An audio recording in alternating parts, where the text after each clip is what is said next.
آمنوا أن تخشع قلوبهم لذكر الله وما نظر من الحق ولا يكونوا كالذين أوتوا الكتاب من قبل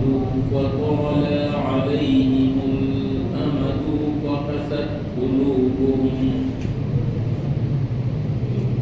وكثير منهم فاسقون اعلموا أن الله يحيي الأرض بعد موتها قد بينا لكم الآيات لعلكم تعقلون إن المصدقين والمصدقات وأقرضوا الله قرضا حسنا يضاعف لهم ولهم أجر كريم والذين آمنوا بالله ورسله أولئك هم الصديقون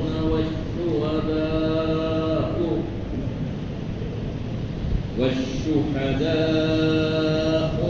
عند ربهم إن لهم أجرهم ونورهم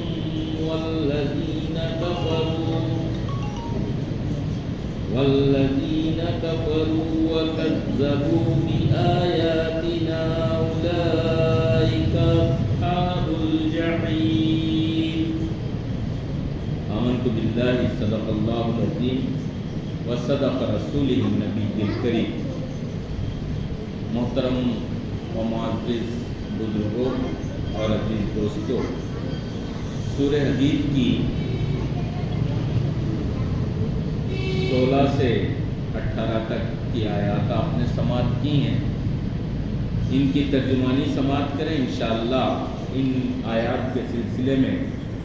کچھ باتیں آپ حضرات کے گوش گزار کی جائیں گی۔ فرمایا اللہ تبارک و تعالیٰ نے، کیا ایمان لانے والوں کے لیے ابھی وہ وقت نہیں آیا کہ ان کے دل اللہ کے ذکر سے پگھلیں اور اس کے نازل کردہ حق کے آگے جھکیں، اور وہ ان لوگوں کی طرح نہ ہو جائیں جنہیں پہلے کتاب دی گئی تھی، پھر ایک لمبی مدت ان پر گزر گئی تو ان کے دل سخت ہو گئے، اور آج ان میں سے اکثر فاسق بنے ہوئے۔ خوب جان لو کہ اللہ زمین کو اس کی موت کے بعد زندگی بخشتا ہے۔ ہم نے نشانیاں تم کو صاف صاف دکھا دی، شاید کہ تم عقل سے کام لو۔ مردوں اور عورتوں میں سے جو لوگ صدقات دینے والے ہیں اور جنہوں نے اللہ کو قرض حسن دیا ہے، ان کو یقیناً اللہ کئی گنا بڑھا کر دیا جائے گا اور ان کے لیے بہترین اجر۔ اور جو لوگ اللہ اور اس کے رسولوں پر ایمان لائے ہیں، وہی اپنے رب کے نزدیک صدیق اور شہید ہیں، ان کے لیے ان کا اجر اور ان کا نور ہے۔ اور جن لوگوں نے کفر کیا اور ہماری آیات کو جھٹلایا وہ دوزخی۔ یہ ان آیات کی ترجمانی تھی۔ حاضرین محترم، پہلی آیت میں اللہ تبارک و تعالیٰ نے انداز تخاطب آپ دیکھیں اللہ تبارک و تعالیٰ کا۔ اللہ ایمان لانے والوں سے فرماتا ہے کہ ایمان لانے والوں کے لیے ابھی وہ وقت نہیں آیا کہ ان کے دل اللہ کے ذکر سے پگھلے، یعنی قرآن کو سن کر ان کے دل اللہ تبارک و تعالیٰ کی طرف پلٹے۔ ہر مخاطب جس کے سامنے قرآن پڑھا جائے وہ یقیناً ان آیات کا مخاطب ہے۔ اللہ تبارک و تعالیٰ اس سے یہ فرماتا ہے کہ اللہ تبارک و تعالیٰ کا ذکر جب تمہارے سامنے کیا جائے تو ہونا یہ چاہیے کہ تمہارے دل اللہ کے ذکر سے پگھلیں، اس کی طرف راغب ہوں اور اس کی احکام و ہدایات کے آگے جھک جائیں، ہونا تو یہ چاہیے۔ اور اللہ نے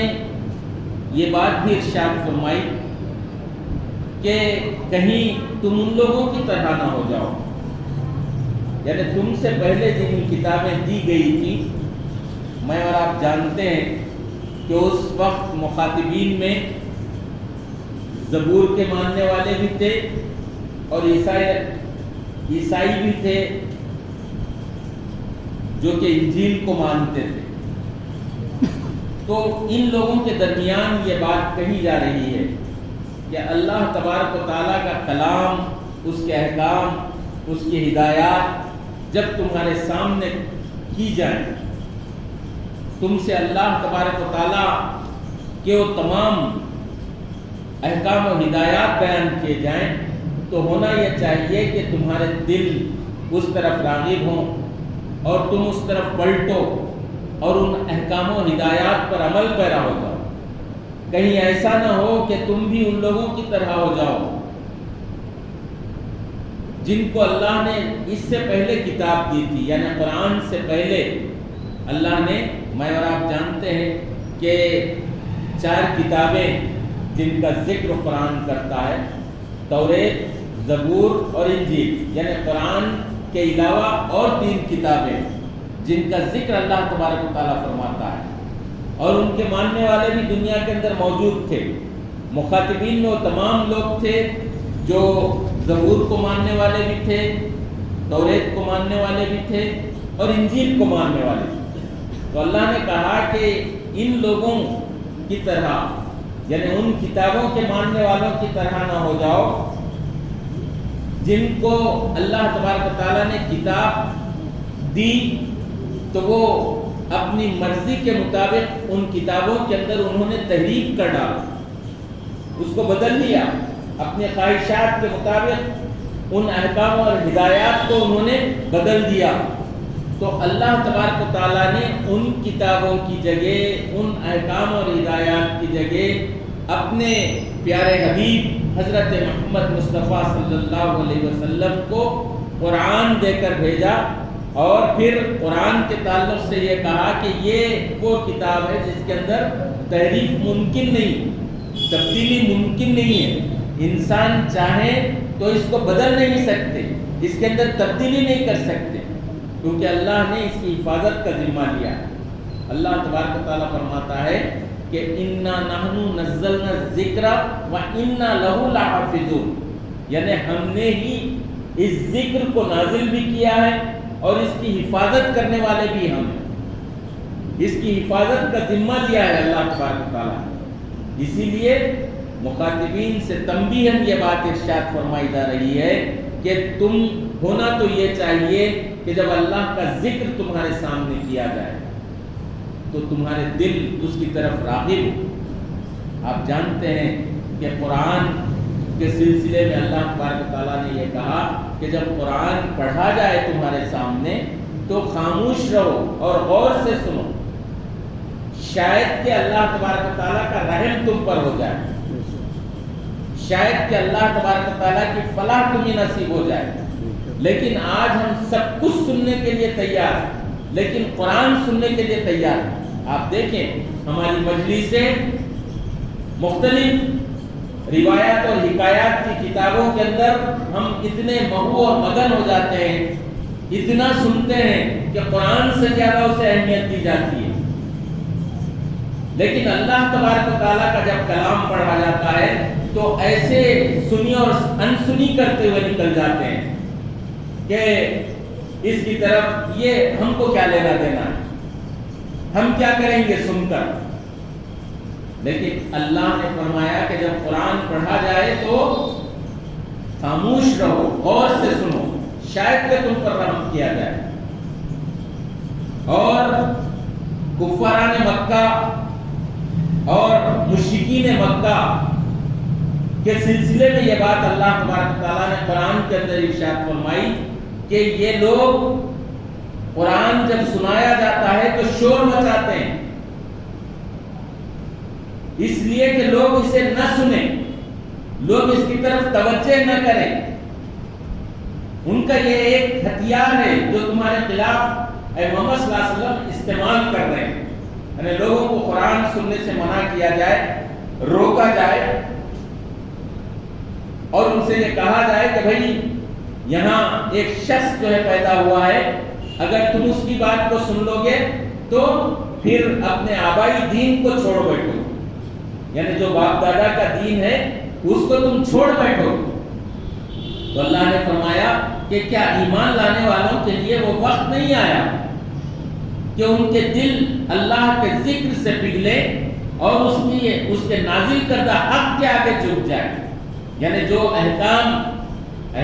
حق اللہ تبارک و تعالیٰ نے قرآن مجید میں دیے ہیں اس کے آگے وہ جھک جائے یعنی سرنڈر ہو جائے، اس کو مان لیں، اس کے مطابق عمل کریں۔ جو احکام اللہ تبارک و تعالیٰ نے اپنی کتاب میں جو ہے ارشاد فرمائے ہیں ان کو مان کر، دل سے مان کر اس پر عمل پیرا ہو جائے آدمی۔ تو فرمایا جا رہا ہے کہ اور وہ لوگ ان لوگوں کی طرح نہ ہو جائیں جنہیں پہلے کتاب دی گئی تھی، پھر ایک لمبی مدت ان پر گزر گئی تو ان کے دل سخت ہو گئے اور آج ان میں سے اکثر فاسق بنے ہوئے۔ میں اور آپ جانتے ہیں کہ جب قرآن اللہ تبارک و تعالیٰ کا یہ کلام اللہ کے رسول صلی اللہ علیہ وسلم پیش فرما رہے تھے، اس وقت بہت سے یہودی بھی تھے، عیسائی بھی تھے اور وہ یہ بھول بیٹھے تھے کہ ان کی تعلیمات کیا ہیں، اس لیے کہ انہوں نے اپنی مرضی کے مطابق، اپنے خواہشات کے مطابق اس کے اندر تحریف اور تبدیلی کر دی تھی، اسی لیے اصل کلام سے وہ بہت دور ہو چکے۔ تو اللہ نے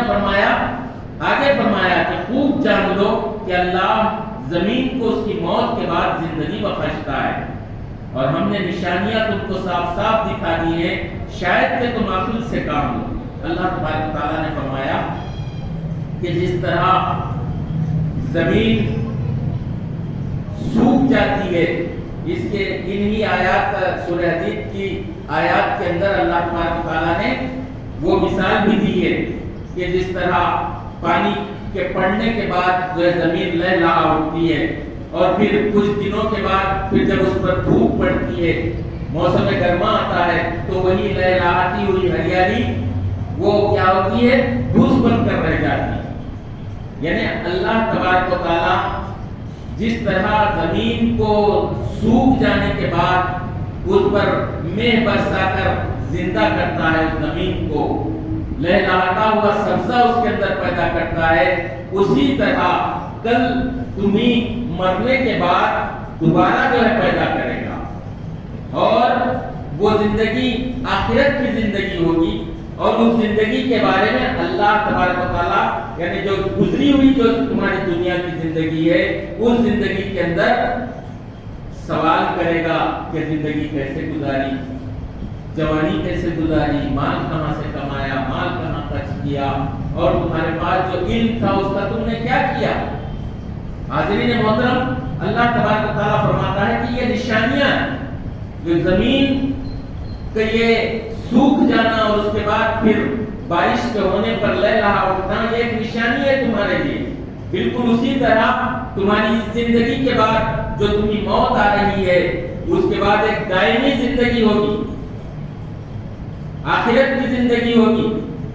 جس میں اللہ تبارک و تعالیٰ تم سے یہ زندگی کے بارے میں سوال کرے گا۔ اور آگے فرمایا گیا کہ مردوں اور عورتوں میں سے جو لوگ صدقات دینے والے ہیں اور جنہوں نے اللہ کو خرچ حسن دیا ہے ان کو یقیناً کئی گنا بڑھا کر دیا جائے گا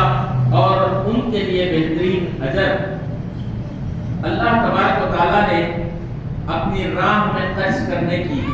قرآن کے اندر جگہ جا بجا جو ہے تلقین فرمائی۔ یہاں یہ بات کہی گئی کہ جو لوگ اللہ کی راہ میں صدقہ کرتے ہیں، اپنا مال خرچ کرتے ہیں، اللہ تبارک و تعالیٰ اسے کئی گنا بڑا چڑھا کر اسے عطا کرتا ہے۔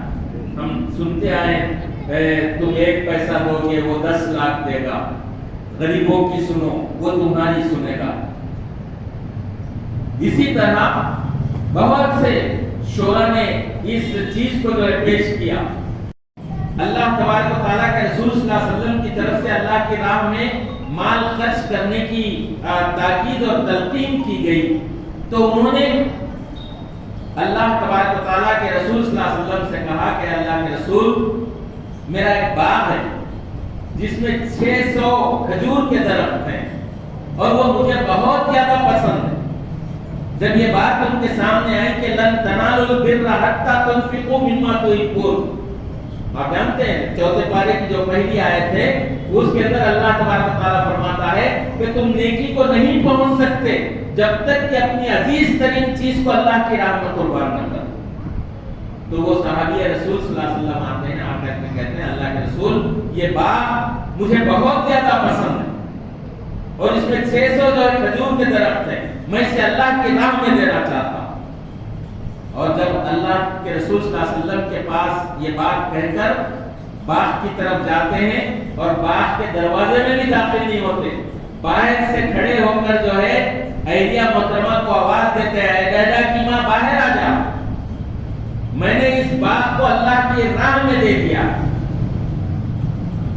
تو وہ نیک بیوی کیا کہتی ہے آپ جانتے ہیں؟ میری اور آپ کی بیویوں کی طرح وہ بیوی نہیں تھی۔ اگر ہم کہہ رہے ہیں بھائی 1000 روپے میں مسجد کے اندر دیا، اچھا تو پیسے چاہیے کہاں سے تم مجھے دے دیے بھائی، کیوں لگا لیے پریشانی، کتنے خرچے ہیں ہمارے کو گھر کے اندر۔ لیکن اس بیوی نے کیا کہا آپ جانتے ہیں؟ اس بیوی نے کہا، اے دادا کے باپ، تم نے بہترین سودا کیا، اور وہ اپنے بچوں کے ساتھ باغ سے باہر آ گئے۔ یہ تو اللہ تبارک و تعالیٰ کے احکام اور اس کے رسول صلی اللہ علیہ وسلم کی ہدایات جو جب سامنے آتی تھی تو اس طرح لوگ عمل کیا کرتے۔